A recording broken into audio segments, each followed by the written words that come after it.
bayaan ay soo saareen muddaba labada dhinac waxa ay ku jiraan cabdiqaadirow abaabul iyo diyaargarow culus gaar ahaana xadka suudaan oo etoobiya aad uga walaacaysay in ay ku noqon karto furun oga furanata gobolkaasi warinayeen ciidamada etoobiya ay adeegsanayeen diyaaradaha dagaalka iyo sidoo kale diyaaradaha waxgumaada waa droonte kuwaas oo ay ku warjeefayeen maleeshiyaadka lugta ee weerarkaasi wanaagsan daawadayaal meel kasta oo aad joogtaan soo dhowaada mar kale xiisad ayaa ka soo cusboonaatay dalka Itoobiya kadib markii dagaalo uu ka dhex qarxay jabhadda Tigray iyo weliba ciidamada dowladda federaalka Itoobiya waxaa la sheegay dagaalo qaraar inay ku dhex mareen dalkaasi isla markaana faafeynadii ugu dambeeyay waxay sheegayaan in khasaare ballaaran weeraradaasi ay ka dhasheen haddaba umuurahaasi si wax badan aan uga ogaano waxaa markaasi wax ka weydiin doonaa wariyaha jaamac ukun oo isagu ah madaxa warbaahinta Juba Times isla markaana wax ka qorta marka la eego xaaladda dalka Itoobiya jaamac soo dhawow wararkii ugu dambeeyay ee xiisadda iyo weliba sida ay dagaaladu ku bilowdeen iyo hadda halka la kala joogo waa mahadsan tahay cabdulqaadir qayska sidaan la soconno waqooyiga Itoobiya muddooyinkan ugu dambeeyay waxaa ka taagnaa dhaqdhaqaaqyo iyo diyaargarow ay wadeen labada dhinac waa dowladda Itoobiya iyo kooxda TPLF kadib dagaal muddo 2 sano socday oo ka dhacay waqooyiga Itoobiya waxa ay u muuqataa inuu burburay heshiiskii Pretoria sida ay ku dhawaaqeen TPLF bayaan ay soo saareen muddaba labada dhinac waxa ay ku jiraan cabdiqaadirow abaabul iyo diyaargarow culus ciidamada dowladda Itoobiya waxa ay ku daabulayeen qaybo ka mid ah gobolkaasi Tigrayga oo ay haatan gacanta ku hayeen ciidamadooda iyo hubkooda culus gaar ahaana xadka Suudaan oo Itoobiya aad uga walaacaysay in ay ku noqon karto furun oga furanata gobolkaasi dabcan shalay ayaa wixii la dhowrayayba uu qarxay dagaal labada dhinac ba khasaaro kala gaarsiiyay inkastoo aan la hubin khasaaraha rasmiga ee dagaalkaasi xogaha hordhaca waxa ay sheegayeen in ciidamada dowladdu ay weerarka hore lahaayeen kadibna TPLF ay duulaanka kala soo qaadeen weerarkan ku dambeeyeen dagaalku xoogiisu waxa uu ka dhacay galbeedka gobolkaasi Tigrayga gaar ahaana magaalo lagu magacaabo Shiraare iyo sidoo kale magaalo dhacda xadka ilaa agagaarka Xumeera oo dabcan ah xadka Suudaan iyo Itoobiya ay wadaagaan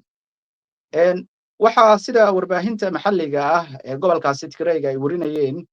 ciidamada Itoobiya ay adeegsanayeen diyaaradaha dagaalka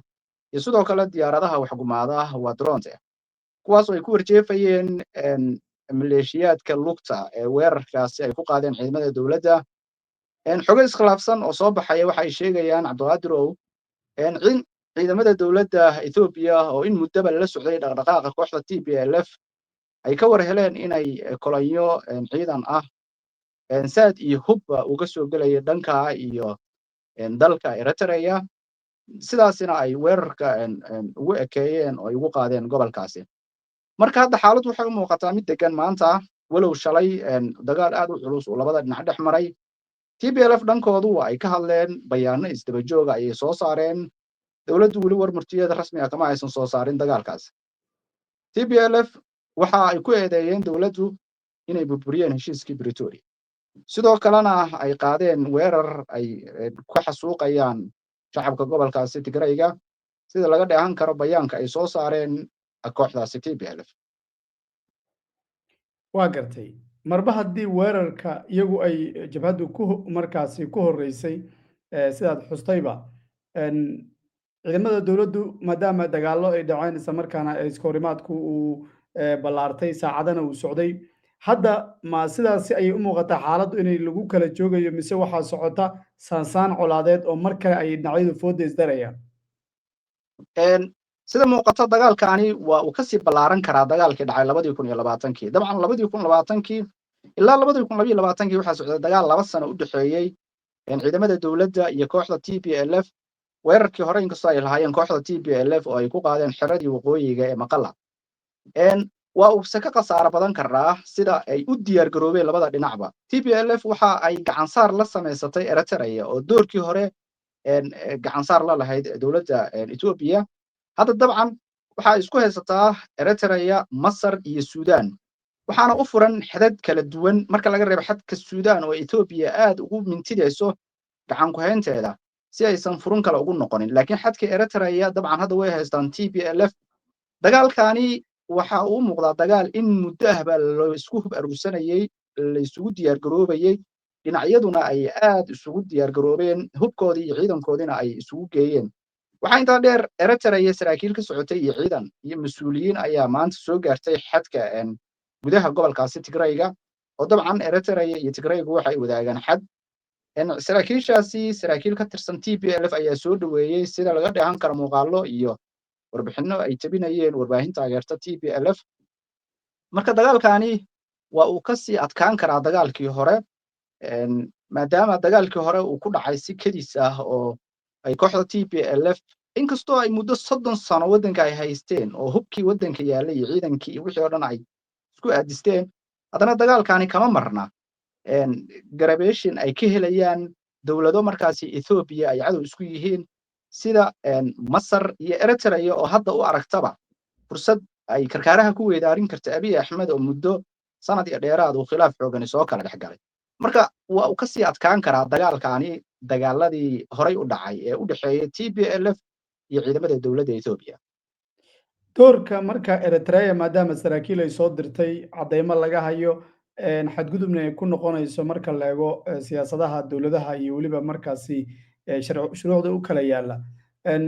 iyadu maxay warma ka soo saartay Eritrea dagaalkan iyo waliba weerar ka dhacay Eritrea daha gadaashiisa ayay dabcan iyadu ka dhigaysaa inay ay ka taageersan tahay kooxda TPLF balse Ethiopia way og tahay oo ay la socotaa sida ra'iisul wasaaruhu horey ba uga dhawaajiyay inay jiraan isbahaysi lagu magac daray SEDMA ay ku midaysan yihiin ama ay ku midoobeen kooxda TPLF oo Tigrayga ah kooxda Faano Amxaarada ah iyo Eritrea oo dabcan markaas uu lahaa waa shacbiya isbahaysigaas waxay u bihoobeen sidii ay mar kale karkaaraha u weedaarin lahaayeen nidaamka marka Addis Ababa jooga waa dabcan isbahaysi raadraaciisu uu dib u geli karo isbahaysigii talada ka tuuray dhergiga Amxaarada si lamida ayay u doonayaan inay xukunka uga tuuraan Abiy Ahmed waa uu ka digay waana uu hanjabay isagoo sheegay inaysan jirin isbahaysi isku dayi kara in xilligan la taagan yahay qori caaradis ay xukunka ku qabsadaan waxa uu sheegay in ay ka warqabaan dhaqdhaqaaqyada socda Eritrea marka kama marna daaha gadaashiisa ayay dabcan iyadu ka dhigaysaa inay hawsha ka wado balse Ethiopia waa ay si cad ay u sheegtay bayaan kasto ay soo saartana way ku lifaaqdaa in isbahaysiyo cadow ku ah dalkooda ay jiraan duulaanna ku soo ah dalkooda isla markaana ay ka diyaarsan yihiin cid kastoo soo weerartaana ay iska caabin doonaan sida uu ka dhawaajiyay taliyaha militariga Ethiopia Field Marshal Birhanu Jula waa gartay dawladda Ethiopia iyadoo hadda maxay ku sheegtay tallaabada xigta oo ay qaadi doonto maadaama weerar ku dhacay iyaguna ay ka jawaabeen qasaare uu jiro dhinacyadu maxay hadda ma aragtay tallaabo ay qaadayaan ma sheegeen dawladda Ethiopia sida dhaqanka u ah Ethiopia inta marka hore miidiyaha ayay ku sii daayaan warbixino dacayado iyo warar markaasi ka dhana cidda marka ay hayaan markuu dagaalku si toos u kululaado labada dhinacba ay si toos fooda isku daraan ayay dabcan soo saaraan warmurtiyeedyo iyo warbixino ay si cad uga hadlayaan arrimahan 24 saacadood muddo ayaa laga joogaa dagaalkii shalay dhacay weli dawladda Ethiopia si official ugama aysan hadlin in dagaal dhacay qasaaraha gaaray weerarkiina ayagu lahaayeen in lagu soo qaaday marka laga reebo wasiir ka tirsan wasiirada xukuumadda Abiy Ahmed oo ka soo jeeda gobolkaasi Tigrayga horeyna mar uu ahaa madaxweynihii gobolkaasi oo dabcan Addis Ababa ku shaqeynayay waa Abraham Beleye ka oo sheegay in kooxda TPLF oo jabisay heshiiskii Pretoria ay weerar ku soo qaadeen gobolka isla markaana ay caqaladeynayeen amniga gobolka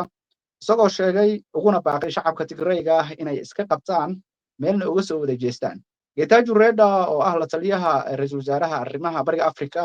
dabcan isagu qoraal uu soo saareen waxa uu ku sheegay in TPLF ay qaadeen dhabihii qaraaraa shacabkana ay geliyeen dagaal markale laakiin dawladda Ethiopia weli si official ah warbaahinteeda iyo mas'uuliyiinteedu si toos ah ugama aysan hadlin mana aysan soo bandhigin xaaladii shalay ka dhacday magaalada Shiraare iyo deegaanada ku xeeran iyo dagaalkii dhexmaray labada dhinac waase la sugi doonaa inay soo gudbiyaan xogtii ugu dambeysay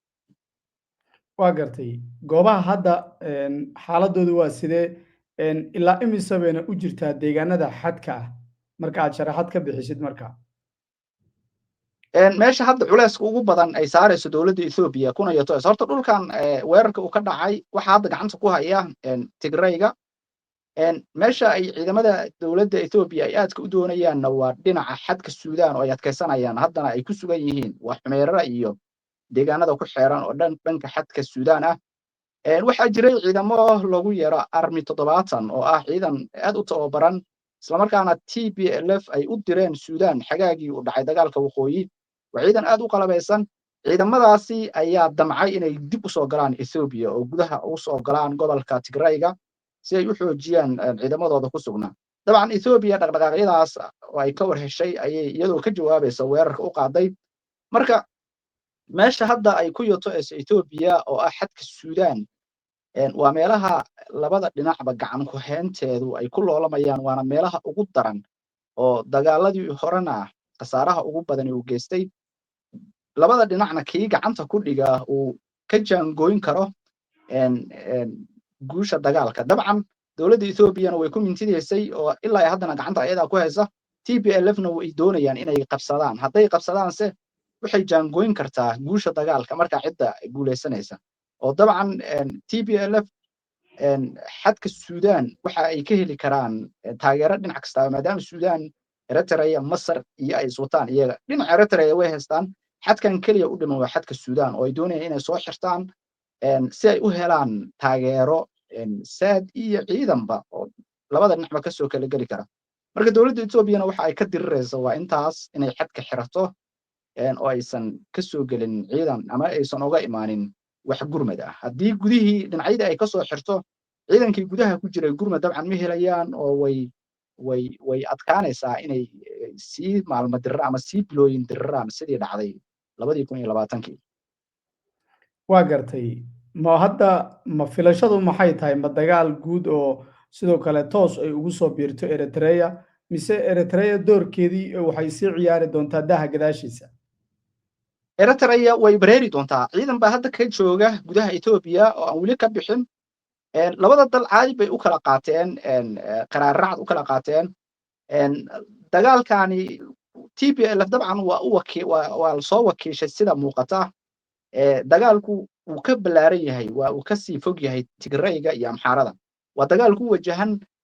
wadamada gobolka Ethiopia waxa ay labadii sano ugu dambeysay aad ugu celcelinaysay inay xoog ku qabsan doonto xeebaheedii lumay 30 sano ka hor oo dabcan Eritrea ah waa casab dhowr jeerna waa ay ka dhawaajiyeen carabkana waa ku dhuftay Abiy Ahmed in casab ay qabsan doonaan Eritrea iyadoo oo ka gaashaamanaysa duulaankaasi kaga soo wajahan Ethiopia